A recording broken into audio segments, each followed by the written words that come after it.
Welcome everyone for another edition of Going In It Alone. This is actually kind of be different because of the fact that I was supposed to shoot this movie or this review last week, but things happened and whatever. And I saw it last Wednesday night, had time to think about it, and I was supposed to shoot it on Friday, but I didn't because of reasons. So me and Jeff actually, and he's going to be in another review for this movie, or another review later on this week. But I ended up seeing it again yesterday, on Sunday. And this movie's pretty freaking great. This is a different movie that hasn't been made in a long time, in all honesty. The movie I'm talking about is obviously the new Charlie Hunnam movie.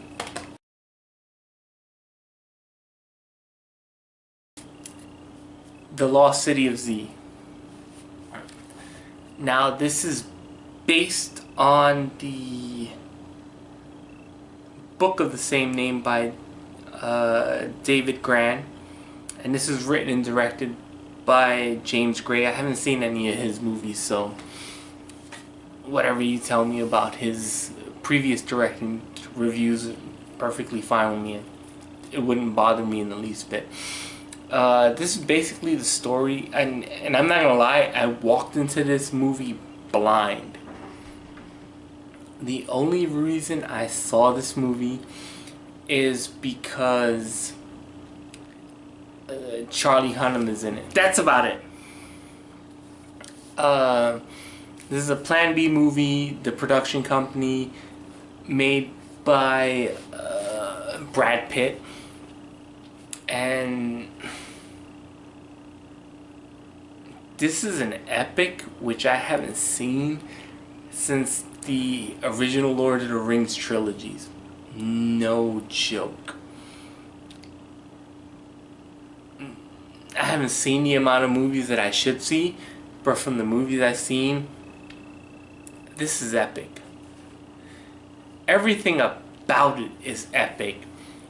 Whether it's the principal photography, whether it's the production, whether it's the land sweeping shots of the jungle, amazing.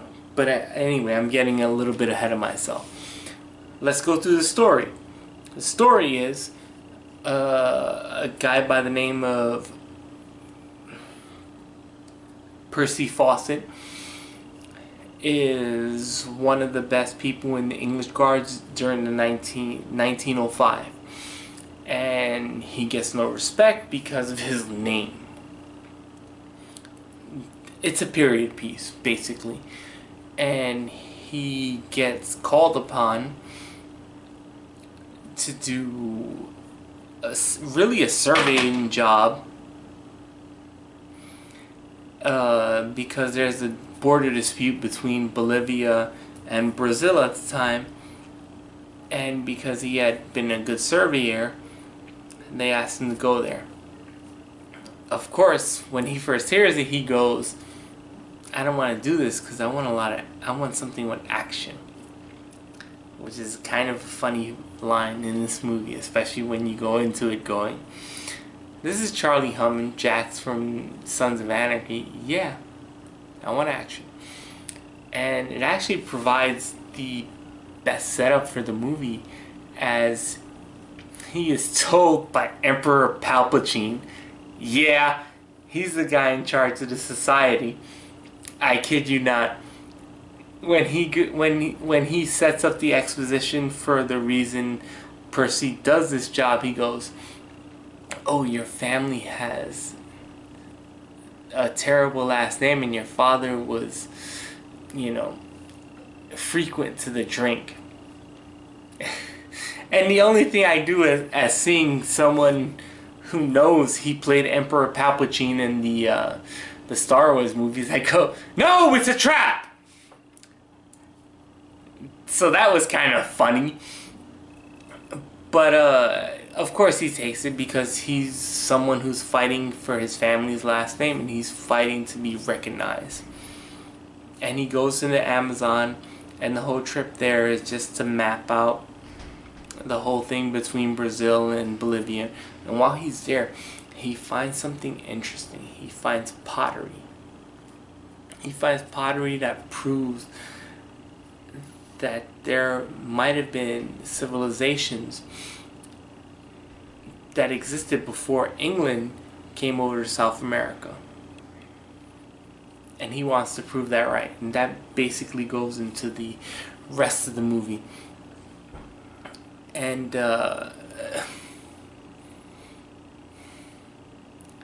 this movie's really awesome in showing the scope and epic of Percy's wanting to prove this, in all honesty.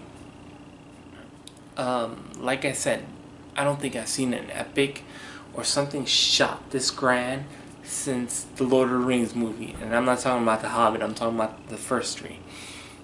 It is. And it is amazingly acted. Like, there are a lot of scenes where I sat there looking at some of the actors, and some of the actors who don't even get to do as much as you would think during this, and they were awesome. Like, in this being a period piece, this is literally a movie that takes about 21 years to go through, because it starts at 1915 when Percy and his wife find out that he's going to be going to the Amazon. And you have to remember, this is a time where, you know, going from England to South America took days. And if you went there, you would be there for years. So, that's something else you have to remember about. The cast is amazing. Whether it's from Charlie Hunnam to Serena Miller, who I've never really seen in a movie. She was excellent in the time she got to shine. To Spider-Man, Tom Holland is in this movie. I mean, albeit he doesn't show up until like the third act, and even then it's like maybe, you know, 25 minutes before the ending. You know, he does well in his part. Before I go too far into the acting part, let me say this. This is perfectly a movie where I can tell, where if you told me you didn't like it, I can understand. The motivation for the first act, you can kind of connect to the last act, but it's not the same. Like the first act, he's told, and the reason he goes into the jungle is totally because he doesn't want his name to languish. This is a guy who's been persecuted just because of a family name, and he's going there for redemption. But then it takes a while before he gets into his obsession with going into the Amazon and proving that they're not savages. So it does that.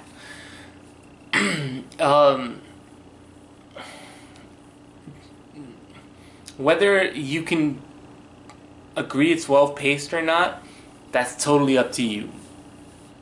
I thought it was fine. I enjoyed it. It kind of felt like that movie, The Butler, by with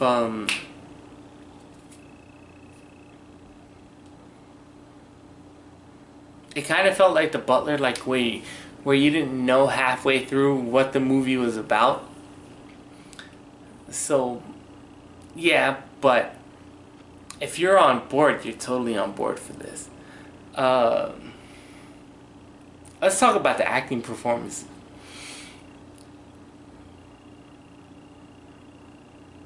Serena Millers, who I've never seen in any other movie, she is great in this. She is that strong woman in this time period who you didn't know existed. Like, she was more than there to just prop up Percy. She was her own strength. And there's a lot of scenes in this movie where I can go to the acting and say, yeah, that carried this movie. There's a scene where she's fighting with Percy, Charlie Hunnam, about, she wants to go with him into the Amazon, and he says, no, you're not strong enough, and she comes back with the perfectly feministic thing that, women endure childbirth. And there's nothing worse than that. And he still says no, but it's a perfectly beautiful scene, well acted, and you kind of feel both of their anguish on the results of it. Tom Holland, like I said, he only appears in the last third of the movie, maybe the last 30 minutes. And he even has a brilliant scene where he talks about, because since this movie takes place between 1905 and 1926, there's a point where, because Charlie Hunnam's character has gone to the Amazon, so he left his family, came back, made this speech, which I'll get to in a minute, goes back to the Amazon, so obviously he's gone for several years. And he comes back and he finds out World War I is happening. And obviously, since he used to be in the military, he gets drafted. So he has to break it to his family or his kids that he has to go away again. Tom Holland plays it lovely. And it's kind of sad that he goes into this onslaught. How, Dad, you're leaving us again. You care more about the Amazonians and all that, and not about us. And it plays out exactly how this time period would take it, so I won't spoil it for you. But I looked at it and I was like, that was both brilliant and absolutely necessary. So there was that. Let's go back to the lead.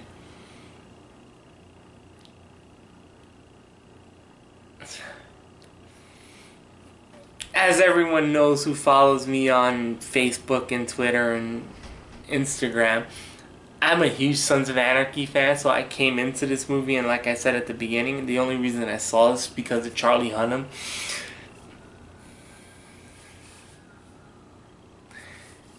And he is fucking great in this movie. He completely sells every emotion. When he has to feel bad, you feel it. When he feels wrong, you feel it. When he is happy, you feel it.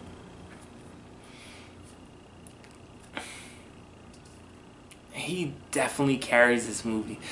So I'm really happy, and especially since I've heard negative reviews for King Arthur. Pacific Rim didn't do well in the States. Crimson Peak did poorly, so I'm kind of happy for him.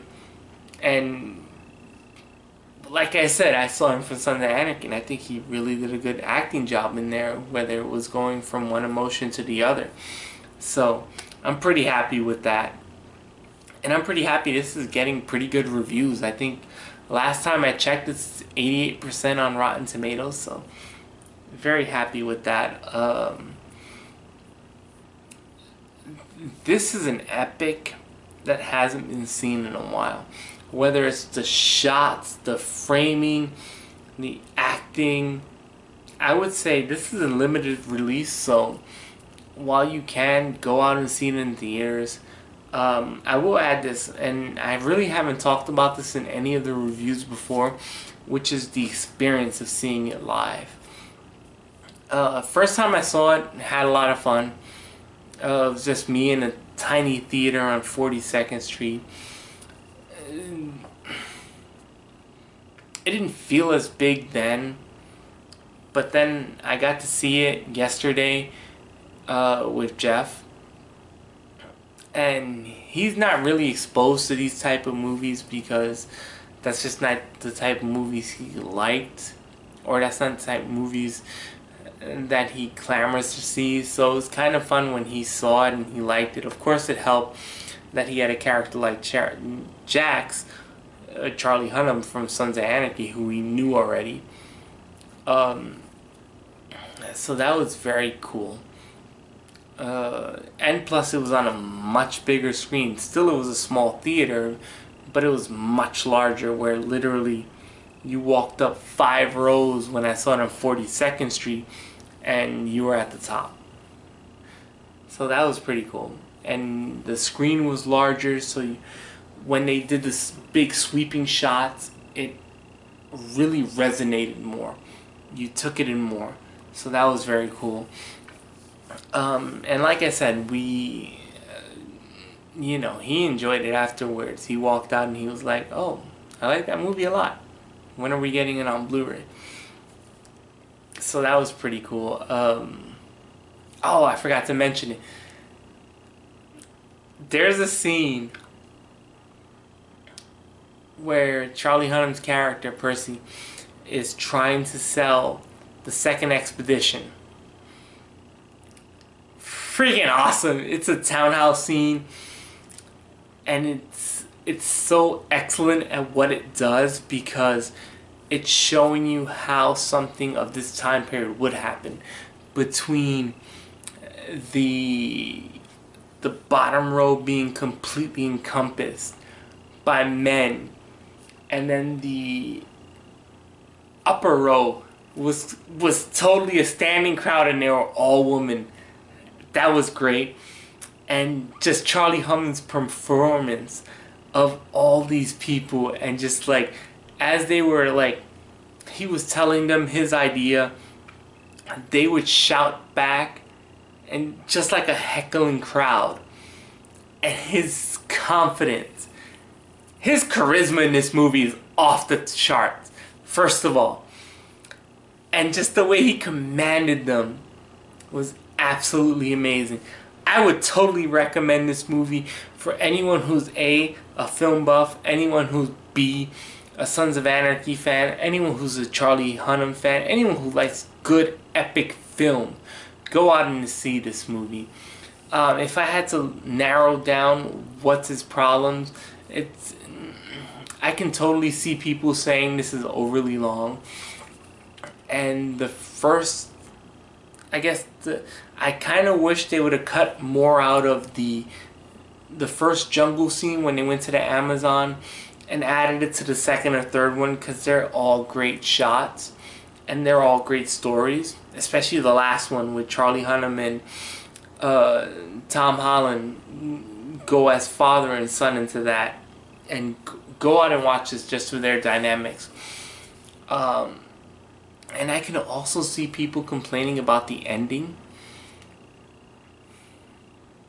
because it's one of those endings. That's all I'm gonna have to say. That's all I'm gonna say, because I don't want to ruin it for people. But yeah, I can see people not liking the ending. But at the end of the day, Lost City of Z, totally recommend. Had a ball. And it's a type of movie that doesn't really get made anymore. I'll give The Lost City of Z a 8.7. Had a lot of fun. Can't wait to see it again. I probably am going to see it again, because I already saw it by myself. I saw it with Jeff. I'm probably going to see it with a coworker later this week. So go out and see it. That's all I can say for now. And for all the people, see you next time at Movie Reviews.